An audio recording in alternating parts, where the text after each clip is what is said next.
여호와께서 그에게 이르시되 내 기도와 내가 내 앞에서 간구한 바를 내가 들었은즉 나는 내가 건축한 이 성전을 거룩하게 구별하여 내 이름을 영원히 그곳에 두며 내 눈길과 내 마음이 항상 거기에 있으리니. 우리를 주님의 거룩한 성전 삼아 주시고 우리 가운데 임재하시는 하나님께 감사드립니다. 오늘도 주의 말씀을 묵상하고 공부할 때에 성령의 임재하심과 성령의 위로하심과 화평케 하심의 은혜가 있게 하옵소서. 예수님의 이름으로 기도드립니다.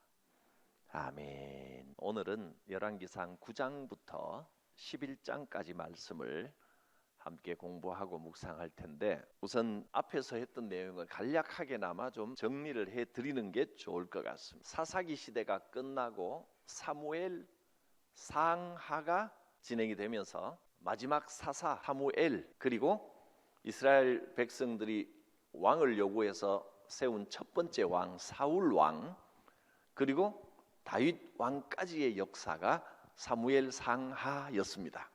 열왕기는 다윗이 나이 많아 늙어서 하나님께로 돌아갈 때가 됐을 때부터 시작이 됐습니다. 그래서 열왕기상 1장의 시작이 다윗이 나이 많아 늙음에 이렇게 시작이 되었습니다. 열왕기상 1장과 2장에서는 아도니아가 나옵니다. 다윗의 아들 아도니아는 왕이 될 만한 인물처럼 보였습니다. 인간적으로 보기에는 훌륭하고 능력도 출중하고 또 리더십도 있고 왕이 될 만한 인물로 보였는데, 그러나 하나님께서 계획하신 인물은 따로 있었습니다.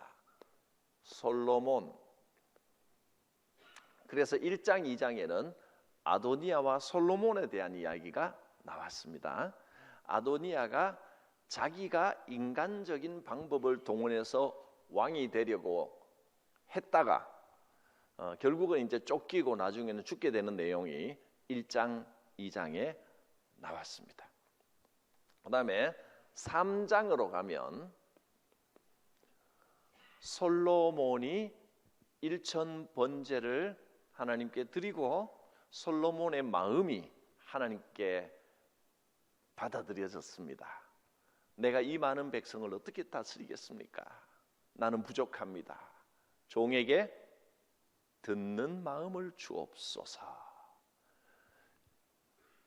솔로몬의 기도, 솔로몬의 일천 번제라고 하는 게 낫겠네요. 기도를 포함해서 일천 번제의 내용이 나오고 하나님의 응답이 3장에 나왔습니다. 솔로몬은, 아도니아는 자기의 힘과 지식을 근거로, 자기의 능력을 근거로 왕이 되려고 했지만 실패했는데, 솔로몬은 시작부터 겸손합니다. 하나님, 내가 어떻게 이 많은 백성을 다스릴 수 있겠습니까? 나는 할 수 없으니 하나님만 의지합니다. 이것이 신앙입니다. 자기를 의지하지 않고 하나님을 의지하는 겁니다. 그리고 종에게 듣는 마음을 주옵소서. 더 겸손한 마음을 달라고 기도했습니다. 내 주장하지 않고 다른 사람의 생각과 말을 들을 수 있는 마음을, 열린 마음을 주옵소서. 그렇게 기도했더니 하나님께서 그 기도를 기뻐하셨습니다. 그래서 솔로몬에게 그 지혜와 또 번영과 영광을 약속해 주셨고, 그래서 솔로몬이 얼마나 지혜롭게 되었는지 솔로몬의 재판을 통해서, 사례를 통해서 그걸 알려준 것이 3장입니다. 그다음에 4장에 가면 하나님이 얼마나 솔로몬에게 복 주셨는지, 솔로몬의 영화 그리고 받은 축복, 이런 내용이 4장에 나왔습니다. 하나님께서 얼마나 복 주셨는지. 다음에 5장, 6장으로 가면 성전을 건축합니다. 성전을 건축할 수 있는 것도 큰 은혜고 축복이죠. 이 일을 솔로몬에게 맡겨 주셨습니다. 그리고 7장에 성전 건축 사건을 기록한 중간에 솔로몬의 궁전, 왕궁을 건설하는 내용이 중간에 나왔습니다. 왕궁이 훨씬 시간도 많이 걸리고 또 규모도 크고 했기 때문에 같이 기록한 것 같습니다. 7장. 그 다음에 8장에 가면 성전 건축을 완공하고 성전에 언약궤를 옮깁니다. 언약궤 옮김. 그리고 성전을 완공했으니까 백성들에게 이 성전이 어떤 의미가 있는지 솔로몬이 백성들에게 연설을 하고 백성들에게 복을 빌고 그 다음에 성전 봉헌식 이런 내용들이 이제 1장부터 8장까지 쭉 이어졌습니다. 제1부는 1장부터 11장까지라고 제가 말씀을 드렸습니다. 자료에 1번을 보시면 열왕기 제1부의 주제는 솔로몬의 통치와 치적. 근데 문제는 이제 오늘 살펴볼 텐데 우상 숭배로 인하여 그 말년은 좋지가 않았습니다. 타락을 하는 모습이 11장에 가면 나옵니다. 이런 내용들을 통해서 주시는 1장부터 11장까지 교훈 첫 번째, 하나님 중심주의입니다. 하나님 중심주의의 삶이야말로 성도가 하나님의 축복을 보장받는 비결입니다. 두 번째, 하나님만이 진정하신 지혜의 근원이 되십니다. 세 번째, 이 번영이 영원할 것 같았지만 그리 오래가지 못했습니다. 인간이 교만해지고 자기를 의지하려고 하는 순간 망합니다. 우리는 하나님 중심으로 나아가야 합니다. 자, 이제 9장부터 11장 내용을 살펴볼 텐데 9장의 전반부 1절부터 9절까지는 솔로몬의 봉헌 기도가 응답되었음을 보여줍니다. 하나님께서 그 기도를 기뻐하신 것입니다. 9장 2절을 성경을 한번 보시겠습니다. 성전 봉헌을 할 때 2절에 보면 여호와께서 전에 기브온에 나타나셨던 것처럼 1000번째 때 나타나셨던 것처럼 다시 솔로몬에게 나타나셨습니다. 그래서 솔로몬에게 주시는 말씀을 한번 들어보십시오. 여호와께서 그에게 이르시기를 내 기도와 내가 내 앞에서 간구한 바를 내가 들었다. 네가 건축한 이 성전을 거룩하게 구별해서 내 이름을 영원히 거기에 두겠다. 큰 복을 주셨습니다. 내 마음이 항상 그 성전에 있을 것이다. 얼마나 좋습니까? 근데 조건이 있습니다. 하나님의 은혜는 그냥 일방적으로 기계적으로 주시는 게 아니라 이스라엘 백성들에게 보여주신 것이 언제나 계약으로 주셨다는 겁니다. 계약으로. 계약이라고 하는 것은 우리가 하나님 앞에서 행해야 할 내용도 있는 겁니다. 계약은 상호적인 겁니다.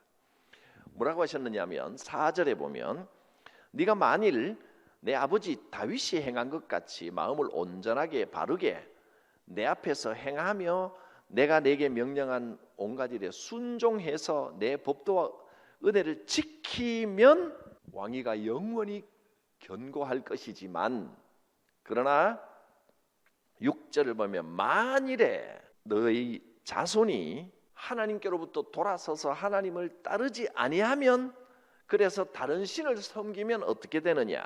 7절 내가 이스라엘을 내가 그들에게 준 땅에서 끊어버릴 것이다.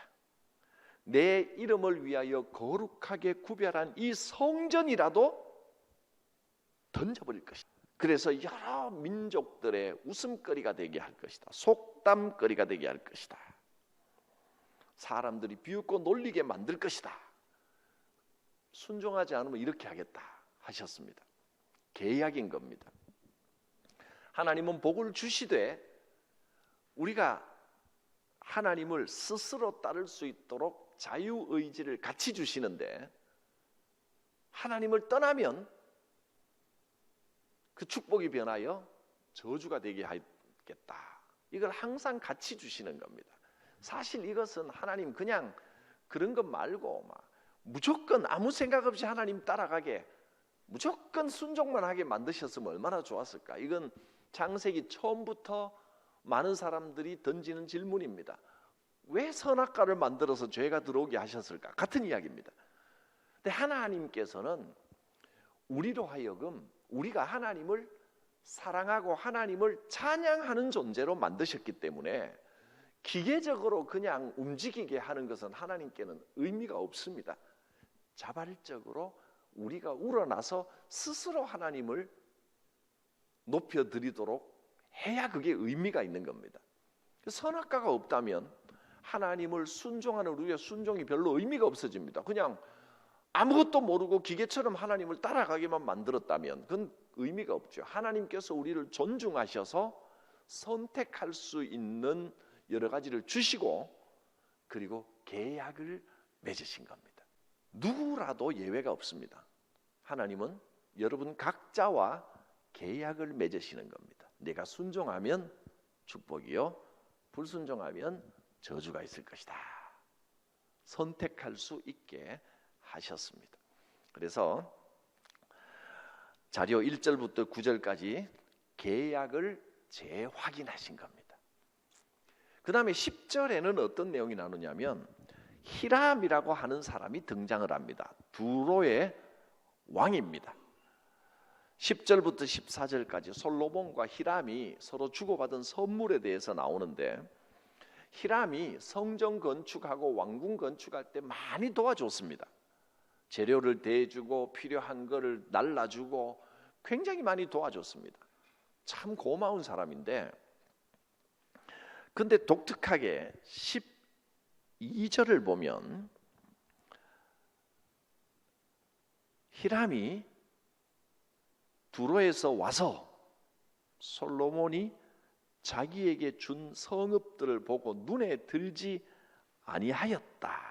그래서 이러기를 내 형제여, 둘이 굉장히 친해졌고 굉장히 도와주는 관계가 됐는데도 내게 준 이 성읍들이 이러한가 하고 이름하여 가불 땅이라 하였더니 그 이름이 오늘까지 있느니라. 굉장히 상징적인 사건입니다. 솔로몬이 땅을 히람에게 선물했는데 히람이 그 땅을 보고 가불 땅이라. 가불은 돈을 미리 주는 게 가불인데 그 가불이 아니고 히브리어 가불입니다. 가불의 뜻이 무슨 뜻이냐 하면 여기 나와 있습니다. 기쁘게 하지 못하는 것, 별로 기쁘지 않은 것, 마음에 안 드는 땅이라 이렇게 이름을 붙였습니다. 마음에 안 들었다는 겁니다. 사이가 조금 틀어진 걸 볼 수 있죠. 그래서 저는 이 본문을 보면서 그 딱 요 구절만 나오고 그 뒤에는 뭐 특별하게 언급이 없는데 왜 이 구절을 굳이 이 사건을 성경에 기록을 했느냐 하면 사람은요 이유 없이 무조건 끝까지 잘해주는 사람은 없습니다. 사람이 내게 잘해줄 때는 아무리 좋은 마음으로 잘해줘도 바라는 게 있게 마련입니다. 히람이 적극적으로 솔로몬을 도와주는 것 같았는데 그래도 솔로몬은 좋은 마음으로 성읍을 땅을 선물했는데 마음에 안 들어서 이름을 마음에 안 드는 땅이라 붙여놨으면 뭐 그걸 좋게 썼겠어요. 그냥 방치하고 내버려 둬버리고 마음이 기분 나빴다 이렇게 기록을 하고 있습니다. 그렇든 말든 어쨌든 솔로몬은 그 삶이 굉장히 복을 많이 받았고 큰 업적을 쌓았습니다. 15절부터 23절까지 뭐 여러 가지 내용들이 나오는데 여기는 솔로몬의 업적들이 나옵니다. 많은 일꾼을 동원해서 큰 일을 이루고 이웃 나라에 솔로몬의 그 위대한 능력을 과시를 했습니다. 자료를 읽어보겠습니다. 기타 보수 작업에 대한 내용인데, 이방인들은 노예가 되어 일을 하고 이스라엘인들은 존귀한 신복으로 일을 하였다. 자기 백성들도 또 잘 돌본 겁니다. 그러니까 솔로몬은 온 이스라엘에서 역군 3만 명, 무려 3만 명을 동원해서 백성들의 마음에 불만이 없게 애를 썼다 했습니다. 솔로몬도 어떤 인간적인 업적을 이루기 위해서는 사람들을 동원하고 노역을 시키고 이런 일을 할 수밖에 없습니다. 그런데 솔로몬이 죽고 난 다음에 그 아들 르호보암이 왕이 됐을 때 어땠습니까? 르호보암은 신하들이 이렇게 르호보암에게 말합니다. 지금까지 솔로몬 왕 밑에서 저렇게 힘들게 노역하던 분들, 이제 새로운 왕이 세워졌으니 무거운 짐을 좀 벗겨주고 수고를 좀 들어주십시다. 그랬더니 르호보암은 오히려 더 강력하게 사람들에게 짐을 지우려고 했습니다. 나는 아버지보다 더 잘할 수 있다. 인간의 그런 욕심들이 문제가 되게 됩니다. 그래서 뒤에 가면 르호보암 때는 역군의 감독을 하던 아도니람이 돌에 맞아 죽는 사건도 발생합니다. 그건 이제 곧 나올 겁니다. 여기서는 솔로몬이 당시에 큰 세력을 갖고 있던 히람과 무역을 하면서 그 외교적인 능력을 굉장히 과시를 했고, 또 나라 안쪽으로 부강하고 군사력도 많이 든든해지고 경제, 외교, 안보에 대해서 아주 훌륭하게 통치를 했다 하는 것을 볼 수 있습니다. 처음에는 이게 이렇게 좋습니다. 그 다음에 다음 페이지로 넘어가 보겠습니다. 10장으로 넘어갑니다. 9장까지는 이제 하나님께서 계약을 맺으셨고 솔로몬이 이렇게 잘 나갔다 이런 내용이 나왔습니다. 그리고 10장에도 역시 솔로몬이 얼마나 잘 나갔는지를 보여줍니다. 솔로몬이 이 나라도 부강해지고 또 이 두로가 해상 지역에 있는데 해상 무역에도 아주 활발하고, 그러니까 경제를 아주 잘 살렸다는 이야기입니다. 뿐만 아니라 문화적으로도 얼마나 부강했는지를 보여주는 사건이 10장의 사건입니다. 여러분이 많이 잘 아시는 스바의 여왕이 솔로몬의 지혜를 듣고 솔로몬을 찾아옵니다. 여기서 지혜가 소문이 났다라고 하는 건, 인간의 지혜는 문화를 상징합니다. 문화, 건축, 예술, 음악, 문학 이런 면에서도 솔로몬이 아주 뛰어났습니다. 그래서 스바가 어딘지는 학자들마다 조금씩 생각이 다르고 정확하지는 않습니다. 1절에서 13절까지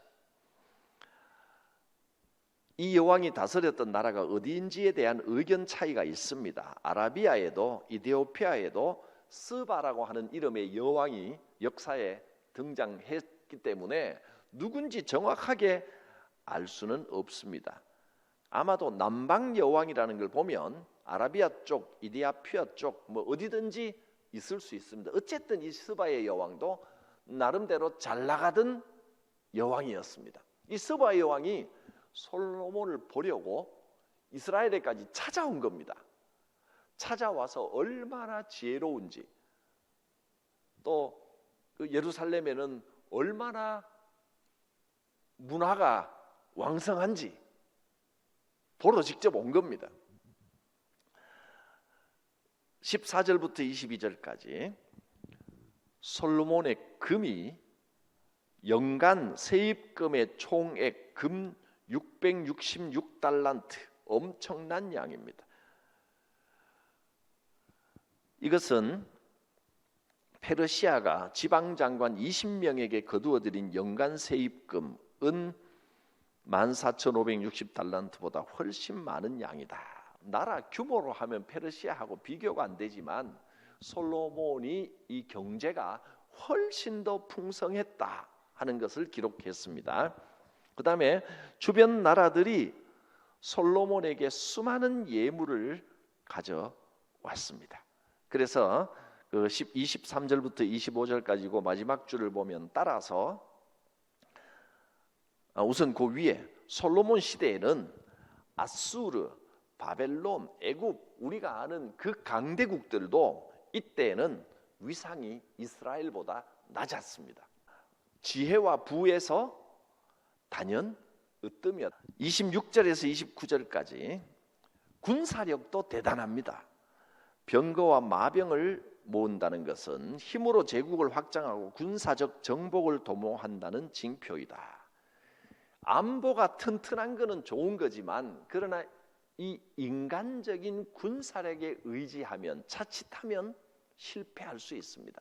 그래서 성경은 신명기 17장 16절에 왕된 자는 말을 많이 두지 말라, 즉 군사력만 의지하지 말라 이렇게 당부를 했는데 솔로몬은 이 말과 병거와 마병을 많이 두었습니다. 그 당시에는 이것이 왜 잘못된 것인지 깨닫지 못했지만 이것이 이제 슬슬 다른 것과 겹쳐지면서 솔로몬이 실패의 길로 나아가는 방향이 됩니다.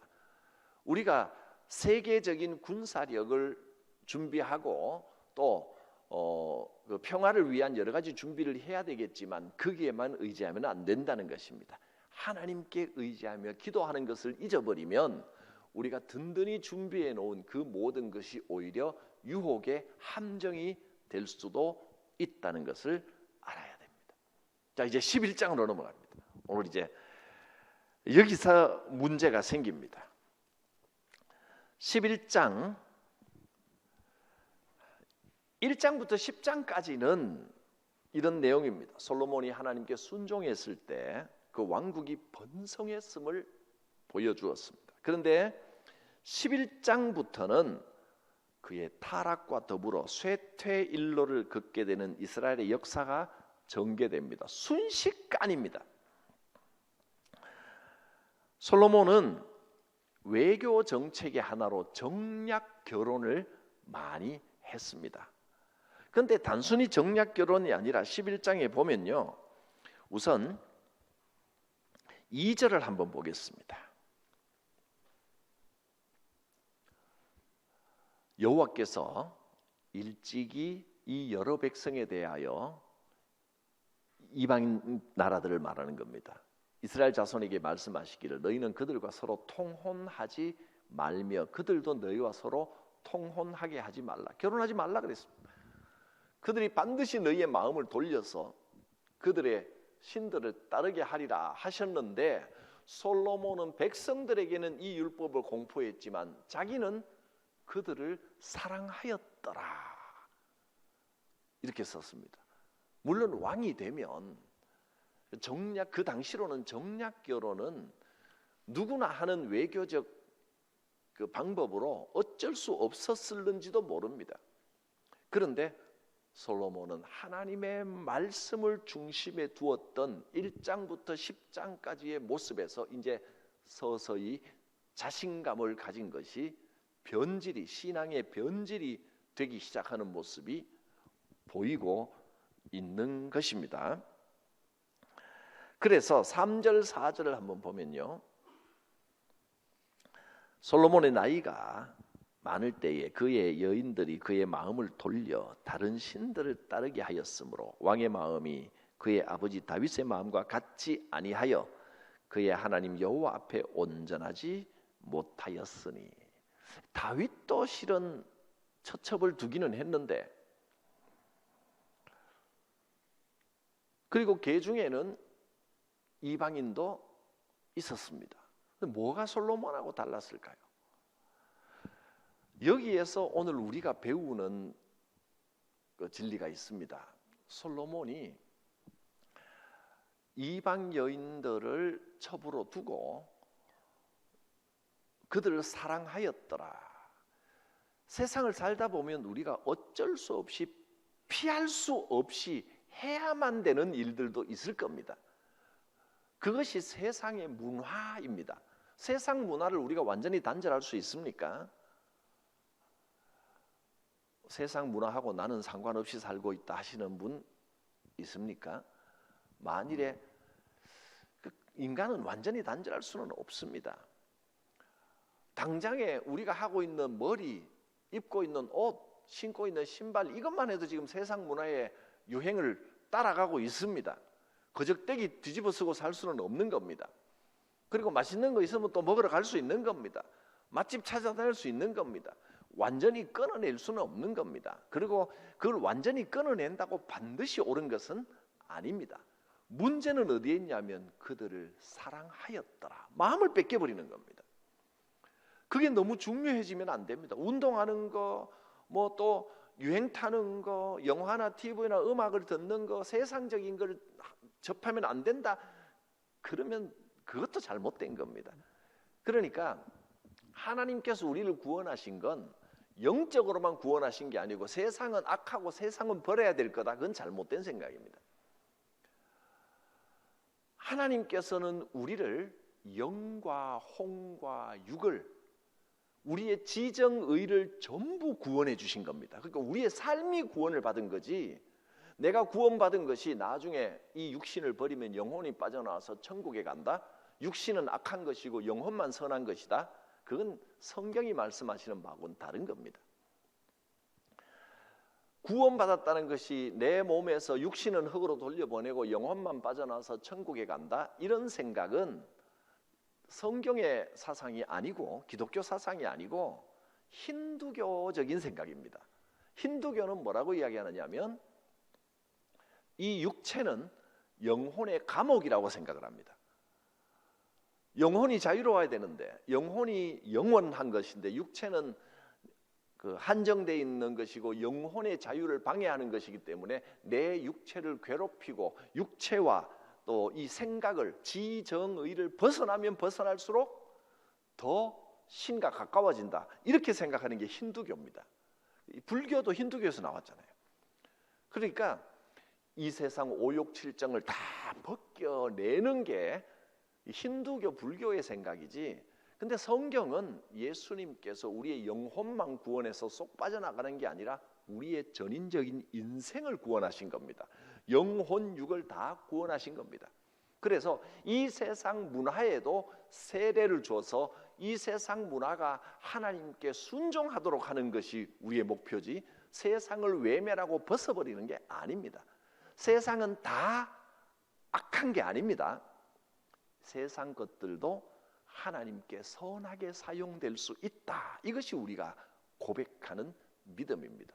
중요한 건 하나님이 그 주인이 되셔야 되는데 우리는 그렇게 살다 보면 자꾸 세상이 하나님을 잊어버리고 이 세상 것들이 주인이 되어버립니다.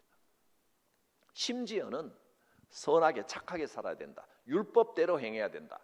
율법이 주인이 되어버립니다. 윤리가 주인이 되어버립니다. 교회가, 그리스도인들이 이웃에게 선한 일을 많이 해야 된다. 선한 일을 하는 것이 목적이 되어버리고 하나님으로 인하여 선한 일을 하게 되고 하나님이 주인 되셔서 우리가 하나님의 은혜로 선을 베풀어야 되는데 이웃에게 좋은 칭찬 듣고 선한 일을 해야 된다. 이게 주인이 되어버리면 그것도 타락이라는 겁니다. 인류 최초의 타락이 바로 그거잖아요. 나쁜 일을 많이 저지르자 이렇게 타락한 게 아니고 선한 일을 내 힘으로 많이 해보자 이렇게 시작된 것이 선악과요, 인간의 타락이고 지금도 우리의 삶 가운데 선악과는 여전히 존재하는 겁니다. 솔로몬의 문제는 정략 결혼한 것 자체가 문제가 아니라 그들을 사랑하였더라라고 하는 여기에 있습니다. 세상 문화를 너무 사랑하고 세상 문화 속에 푹 빠져버리고 세상 문화나 세상 것들이 내 주인이 되어버리면 주객이 전도되는 겁니다. 그게 타락입니다. 그것은 무서운 결과를 가지고 오게 됩니다. 9절 말씀을 봅니다. 11장 9절. 솔로몬이 마음을 돌려 이스라엘의 하나님 여호와를 떠남으로 여호와께서 그에게 진노하시니라. 분위기가 확 바뀌어 버렸습니다. 지금까지 참 좋았는데 그 다음에 10절 11절 보겠습니다. 이 일에 대하여 명령하시기를 다른 신을 따르지 말라 하셨으나 그가 여호와의 명령을 지키지 않았으므로 여호와께서 솔로몬에게 말씀하시되 내게 이러한 일이 있었고 또 내가 내 언약과 내가 내게 명령한 법도를 지키지 아니하였으니 내가 반드시 이 나라를 내게서 빼앗아 내 신하에게 주리라. 이런 일들이 이제 일어나게 됩니다. 11장의 자료를 보겠습니다. 세 번째 페이지. 제목만 좀 읽고 굵은 글씨만 읽고 넘어가겠습니다. 솔로몬의 처와 첩들, 바로 밑에 신명기 17장 16절 17절을 적어 놓았습니다. 그는 병마를 많이 두지 말 것이요 병마를 많이 얻으려고 그 백성을 애굽으로 돌아가게 하지 말 것이니 이는 여호와께서 너희에게 이르시기를 너희가 그 후에는 그 길로 다시 돌아가지 말 것이라 하셨음이며 그에게 아내를 많이 두어 그의 마음이 미혹되게 하지 말 것이며 자기를 위하여 은금을 많이 쌓지 말 것이니라. 이렇게 계속해서 경고를 하셨습니다. 사람은요 은금을 너무 많이 쌓아두면 자꾸 자기도 모르게 은금을 의지하게 됩니다. 재물을 쌓아두면 재물을 의지합니다. 그래서 재물은 자꾸 흘려보내야 됩니다. 재물 없이 살라는 뜻은 아닙니다. 그리스도인들은 또 신앙 좋은 사람은 무조건 궁핍하게 살아야 된다, 그런 의미는 아닙니다. 하나님이 주신 재물을 축복인 줄 알고 하나님께서 이렇게 부어주셨구나, 이것은 내 것이 아니구나 하는 것을 알고 자꾸 흘려보내는 훈련을 해야 됩니다. 그거 훈련 안 되면 참 어렵습니다. 하나님 내게 주신 이 재물을 하나님의 은혜로 우리 가족 다 평안히 먹고 살고 입고 자고 지내고 공부하고 하나님의 은혜를 주셨습니다. 그까지 좋습니다. 그러면 흘려보낼 줄도 알아야 됩니다. 흘려보내시면 하나님께서 더 채우십니다. 그게 하나님의 법칙입니다. 4절에서 8절, 솔로몬이 늙었을 때 왕비들이 그를 우상 숭배자로 만들었습니다. 아니 어떻게 솔로몬 같은 사람이 우상 숭배를 할 수 있죠? 그것도 참 이해가 안 가는 일입니다. 근데요, 사람은 다 이렇습니다. 사람은 자기도 모르게 습관의 노예가 됩니다. 그래서 우리가 부지런히 모이고 부지런히 예배해야 되는 겁니다. 처음에는 자신 있었겠죠. 내가 하나님을 어떻게 만났는데, 하나님이 내게 어떻게 해주셨는데, 내가 아무리 처첩들이 많고 그들이 뭐라고 꼬셔도 내가 안 넘어간다, 하나님께 대한 내 마음은 분명하다, 확실하다, 그렇게 자신을 했겠지요. 그런데요, 한 번, 두 번 자꾸 듣다 보면 자기도 모르게 무뎌지는 겁니다. 그게 인간입니다. 그래서 누군가 묻습니다. 어려운 사정 때문에 예배를 못 나오고 교회를 못 나오면 그거 큰 죄를 짓는 겁니까? 그것 때문에 큰 죄의식을 가질 필요는 없습니다. 그러나 문제는 나도 모르게 예배를 못 드리고 또 교회에 나오지 못하고 하는 것이 한 주면 한 주만큼, 두 주면 두 주만큼, 세 주면 세 주만큼, 네 주는 네 주만큼, 그만큼 나도 모르는 사이에 하나님께로부터 시선이 자꾸 돌려지고 있다는 걸 알아야 됩니다. 내가 멀리 있어도 그래도 하나님을 생각하는 마음만은 분명합니다. 여러분, 신앙은요 생각과 마음으로 하는 게 아니라 습관으로 이루어지는 겁니다. 신앙의 열매는 습관으로 열려야 됩니다. 마음은 알던 것은 기억도 사람이 쇠퇴하면 다 잊어버립니다. 마음은 더 간사합니다. 아침 저녁 다릅니다. 근데 어떻게 우리의 기억과 생각과 마음 이걸 믿겠다는 겁니까? 삶의 습관, 삶의 태도가 중요합니다. 그래서 반복적으로 생활 속에서 조금씩이라도 매일매일 기도하는 것이 안 하다가 한꺼번에 많이 기도하는 것보다 훨씬 더 중요하다는 겁니다.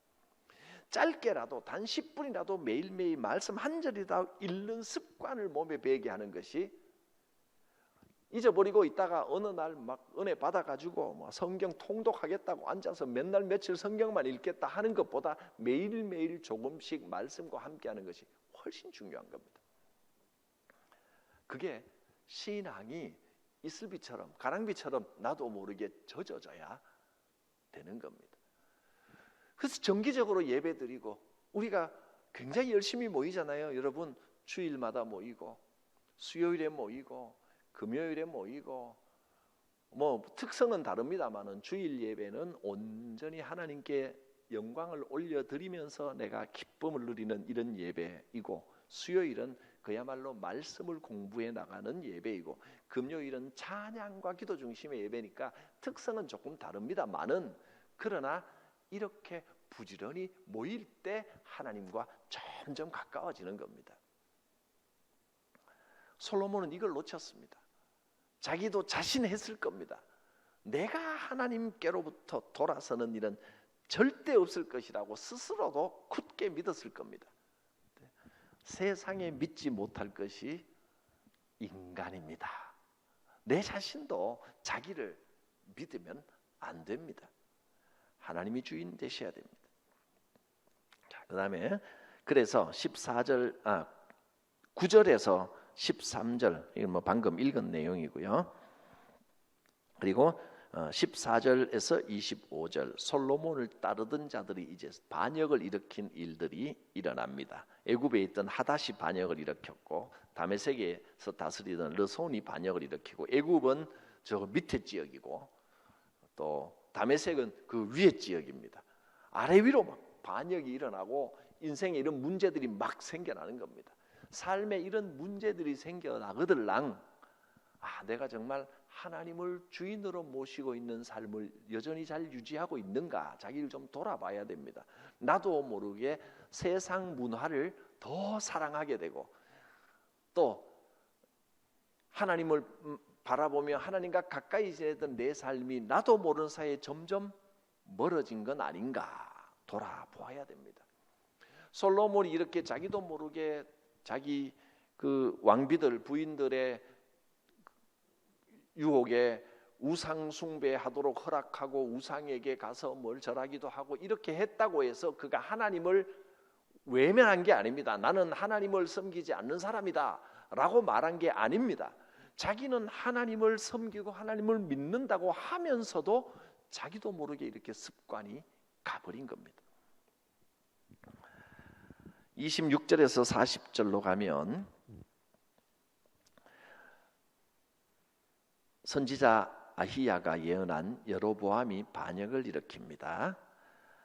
여로보암은 큰 용사요 부지런하고 미래가 유망한 젊은이였다. 28절을 보면 이렇게 나와 있습니다. 11장 28절 이 사람 여로보암은 큰 용사라. 솔로몬이 이 청년의 부지런함을 보고 세워 요셉 족속의 일을 감독하게 하였다. 중요 직책을 맡겼습니다. 굉장히 칭찬했죠. 큰 용사고 또 부지런하고 열정도 있고 참 좋은 조건을 많이 갖춘 청년이었습니다. 자, 자료를 계속 보겠습니다. 만약 여로보암이 여호와의 길에서 행하였더라면 뛰어난 능력을 가졌던 그는 강력한 지도자가 되었을 것이고 선한 영향력을 끼쳤을 것이다. 그러나 사람의 능력과 열심을 의지하는 것은 모래로 된 기초이며 그 위에 세워진 어떤 집도 온전할 수 없다. 여로보암이 이렇게 훌륭한 인물이었는데 누가 생각납니까? 사울왕이 생각나지 않습니까? 정말 뛰어나고 훌륭한 인물이었는데 그 결과는 별로 좋지 않게 됩니다. 여로보암이 왕이 되고도 사람들이 많이 따랐습니다. 10지파가 여로보암을 따랐고 솔로몬의 아들이며 정통성을 가졌지만 르호보암을 따르는 지파는 2지파밖에 없었습니다. 여로보암이 이렇게 괜찮은 사람이 있는데 뭐가 문제였습니까? 사람은 언제나 눈앞에 있는 문제를 해결하기 위하여 좀 길게 보고 하나님께 매달리지 않고 자기 생각대로 자기 판단으로 빨리 일을 해결하려고 하는 유혹에 빠집니다. 여러분, 가정적으로, 교회적으로 또는 사업적으로 어떤 어려운 문제가 있습니까? 막 이거를 막 내 급한 마음대로 막 이렇게 해서 확 이렇게 하면 해결이 딱 될 것 같아 보여도 그게 해결책이 아닙니다. 좀 더 길게 보고 인내하며 하나님 손에 맡기고 기도하는 과정을 거쳐야 됩니다. 삶의 문제를 숙성시키십시오. 영적으로 숙성시켜야 됩니다. 답답하지요. 이거 그냥 내버려 두기 막 답답하지요. 그러나 여러분, 하나님의 계획을 믿고 푹 숙성하도록 그 참 인내가 필요합니다. 답답하고 속 터집니다. 그래도 그 기간을 거쳐야 내 신앙도 제대로 있고 내 삶의 열매도 제대로 열리는 겁니다. 뒤에 가서 더 살펴보겠지만 여로보암은요, 나라를 세우자마자 제일 큰 문제가 생깁니다. 무슨 문제일까요? 하나님을 외면했던 게 아닙니다. 다 이스라엘 백성들 지금 다 하나님이 주인이시다, 하나님을 믿는다, 신앙을 외면한 건 아닙니다. 솔로몬도 그랬고, 여로보암은 뭐가 문제였냐면 이제 나라가 딱 국경이 나눠지니까 당장 성전이 저 밑에 있는 거예요. 갈 수가 없는 거예요. 지금 전쟁 중에 가서 예배를 드리니 예배 드릴 수가 없는 거예요. 그러니까 백성들이 하나님께 예배해야 되는데 어떡하냐고, 이 아우성이 막 올라오는데 해결 방법이 없잖아요. 이거 어떻게 해결해요? 그러면 내가 하나님 정말 신실한 사람이었으면 인간의 뛰어난 능력과 지혜만이 아니라 그 부지런함만이 아니라 신실했으면 하나님께 내놓고, 하나님 이거 어떻게 하면 좋을까요? 하나님이 답을 주시옵소서. 솔로몬이 3장에서 기브온에서 하나님께 아뢰었던 것처럼 하나님께 매달렸으면 내 생각을 먼저 앞세우고 내 판단과 내 지혜로 문제를 바로바로 해결하려고 하지 말고 숙성 기간을 좀 거쳤더라면 이스라엘 역사는 달라졌을지 모릅니다. 그런데 여로보암은 어떻게 해결했느냐? 못 내려가니까 산당을 여러 곳에 만듭니다. 백성들이 모일 수 있도록. 여기도 하나님이 임하신다. 그랬더니 백성들은 저기 성전이 있는데 무슨 소리냐? 산만 덩그러니 두고 여기 제사 드리도록 짐승만 잡는다고 이게 이 하나님을 섬기는 것이 되느냐? 그랬더니 여로보암이 그 당시에, 여러분 옛날 지금 어디야, 국립중앙박물관의 메소포타미아, 지금 끝났는지 모르겠어요. 메소포타미아 유물 전시를 하더라고요. 그거 한번 가서 보니까 볼만은 한 것 같아요. 역사를 조금 알고 가서 보면 참 볼만합니다. 무료더라고요. 거기에 보면 옛날 사람들이 소를 굉장히 숭상했던 걸 볼 수 있습니다. 무슨 이유인지는 모릅니다.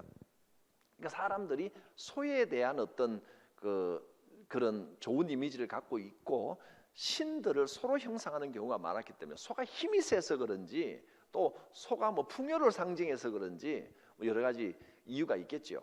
그러니까 여로보암이 소를 만들었습니다. 금으로. 그 대단한 작업이었을 겁니다. 그 금이 얼마나 들어가겠습니까? 소 한 마리 만드는데 뭐 진짜 소만큼 크게는 만들었는지는 모르겠지만 어쨌든 그 소를 금으로, 순금인지 도금인지 순금이겠죠. 순금으로 금송아지 한 마리, 두꺼비 한 마리만 있어도 엄청난데 송아지를 순금으로 만들었으니 사람들이 그거 막 구경하고 싶을 정도로 엄청났을 겁니다. 저기에는 성전이 있지만 우리에는 이 소가 있다.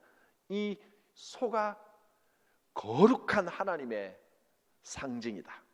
여기에 절하면 하나님이 받으신다. 머리는 좋지요. 사람들이 굉장히 그 호기심과 또 경외감을 가질 만한 뭔가를 만들어서 자기 온 힘을 다해서 금으로 송아지를 만들었고 여기다 절하면 하나님이 받으신다라고 편법을 자기 지혜로 짜낸 겁니다. 그게 좋은 아이디어 같았습니다. 왜냐하면 백성들이 만족하며 거기에 가서 절하기 시작했거든요. 그러면서 하나님께 경배드리고 거기서 제사를 드리기 시작했단 말이에요.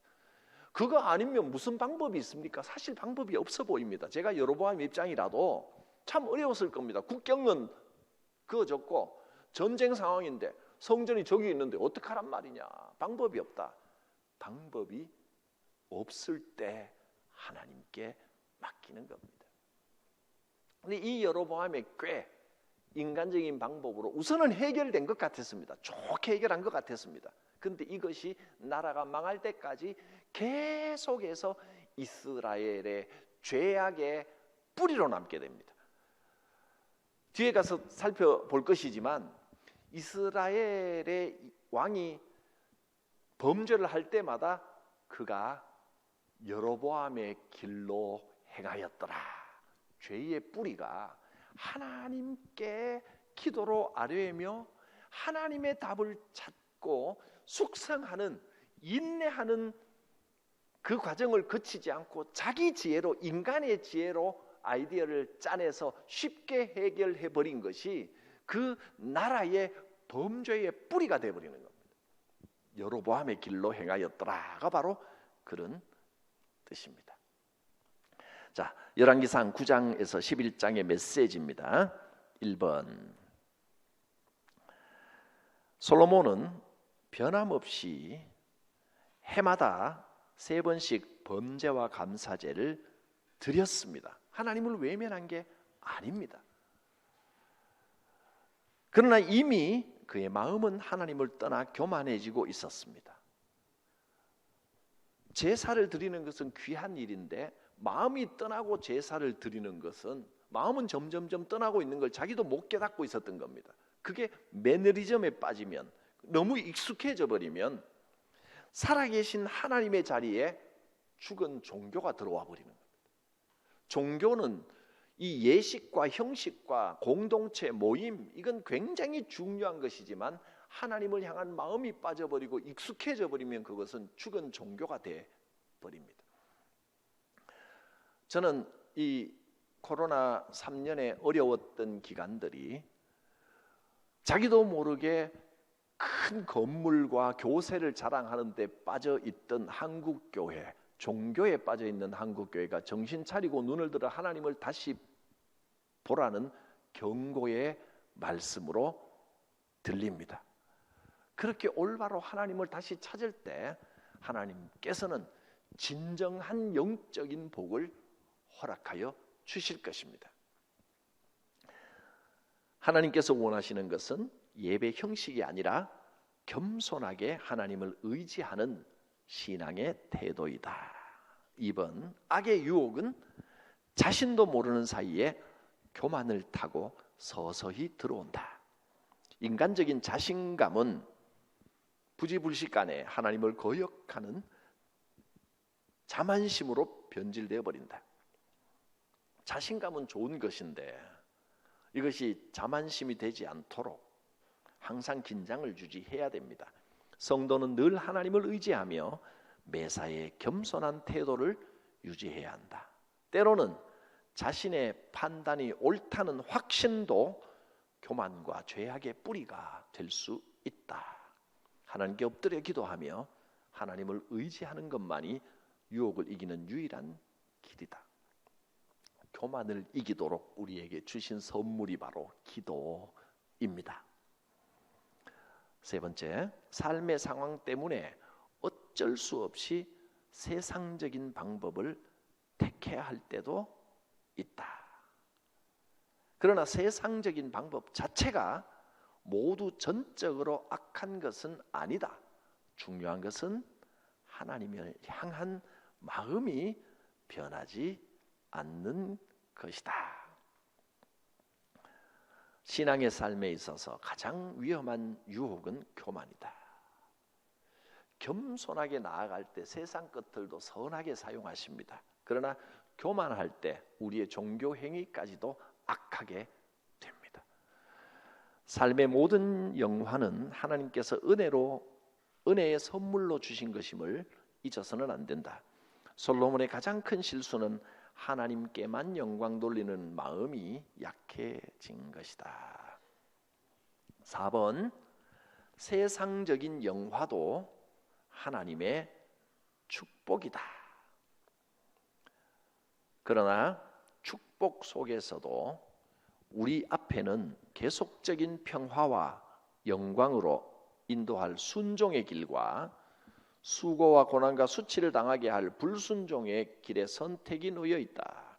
제국을 확장하고 군사력을 강하게 하는 일은 나라를 다스리는 과정에서 필요한 것이었지만 병거와 마병을 의지하게 되면 반드시 타락한다. 왕된 자는 말을 많이 두지 말라고 당부하신 하나님의 뜻을 기억해야 한다. 제가 위에 이 3번 첫 문장에 3장 1절이라고 적어놨는데, 여러분 3장 솔로몬이 정말 신실할 그때도 사실은 정략 결혼이 없었던 것이 아닙니다. 정략 결혼 자체가 문제가 아니라 그 마음이 교만하여 하나님을 떠난 것이 문제입니다. 3장 1절을 보면 이렇게 나와 있습니다. 솔로몬이 애굽의 왕 바로와 더불어 혼인 관계를 맺어 그의 딸을 맞이하고 다윗 성에 데려다가 두고, 정략 결혼했잖아요. 초창기에도. 그건 어쩔 수 없는 상황이 외교적으로 할 수밖에 없는 상황도 있는 겁니다. 그러나 그때는 솔로몬이 신실했습니다. 이때 마음 자세가 어떤지를 보면 결혼을 해야 되긴 하는데 그 신부가 될 애굽 공주를 데려다 두고 자기의 왕궁과 여호와의 성전과 예루살렘 주위의 성의 공사가 끝나기를 기다리니라. 결혼해야 되지만 혹 그 나라의 신뢰가 될 수도 있지만 애굽에 양해를 구하고, 공주여 내가 다른 건 몰라도 이것만큼은 양보할 수가 없어. 하나님께 올려드리는 성전 공사 중에 내가 결혼한다는 건 있을 수 없습니다. 몇 년이라도 기다리시오 라고 하고, 안 할 수는 없지만 하나님 우선주의 신앙을 그대로 굳게 붙들었을 때 그는 은혜와 복을 누렸습니다. 그런데 이제 말년에는 달라져 버린 것이죠. 5번, 오직 내가 이 나라를 다 빼앗지 아니하고 내 종 다윗과 내가 택한 예루살렘을 위하여 한 지파를 내 아들에게 주리라 하신 하나님의 사랑이 있다. 솔로몬이 이렇게 타락하고 잘못했는데도 완전히 망하게 하지 않으시고 한 지파를 내 아들에게 주리라 하셨습니다. 그러니까 하나님께서 우리가 잘못해서 징계를 하시는데 징계가 목적이 아닙니다. 징계 처벌이 목적이면 그것은 복수가 되어버립니다. 근데 하나님의 징계는 징계까지도 돌아오기를 기다리시는 아버지의 마음, 사랑의 마음입니다. 어떤 순간에도 하나님께서는 징계를 통해서 우리가 깨닫고 돌아오기를 바라시면서 언제나 남은 자를 통한 사랑을 준비해 두신다. 남은 자라고 하는 이 사상이 뒤로 가면 갈수록 굉장히 중요해집니다. 나라가 이제 혼란기가 오고 나라가 망할 때, 국운이 완전히 기울어갈 때, 그때부터 이사야 선지자로부터 남은 자라는 이야기가 점점 많이 나옵니다. 결국은 나라가 완전히 망합니다. 다 포로로 끌려가고 예루살렘은 폐허가 돼버립니다. 그런데 하나님은 완전히 망하게 하지 않으시고 남은 자를 두셔서 다시 회복할 기회를, 그 여지를 주십니다. 남은 자가 우리의 소망입니다. 어떤 어려운 일을 만나도 남은 자를 주시는 하나님의 사랑, 회복하게 하시는 것이 하나님의 사랑이라는 것을 잊어서는 안 될 것입니다. 네, 기도하겠습니다. 거룩하신 하나님, 솔로몬의 삶을 통하여 우리가 어떻게 살아가야 할지를 배우고 하나님을 향하여 어떤 마음가짐을 가져야 할지를 돌아보았습니다. 겸손하게 하옵소서. 인간의 꾀를 의지하지 않게 하옵소서. 기도로 하나님과 교통하며 하나님과 화목한 삶을 살게 하옵소서. 임마누엘로 우리 가운데 오신 예수님과 동행하는 삶이 되게 하여 주시옵소서. 예수님의 이름으로 기도드립니다. 아멘. 그 누구도 알지 못한 하늘 아버지의 꿈, 성자 예수 외면할 만큼 포기할 수 없던 꿈, 하나님의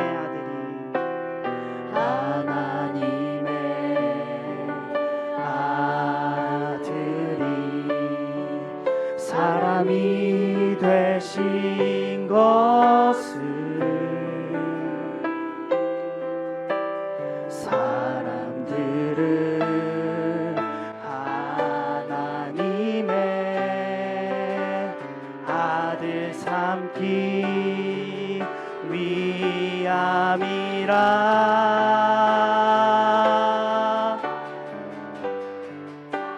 새 하나님 사랑 그 누구도 끊을 수 없네. 경배하세 위대한 사랑 하나님의 꿈. 찬양하세 찬양하세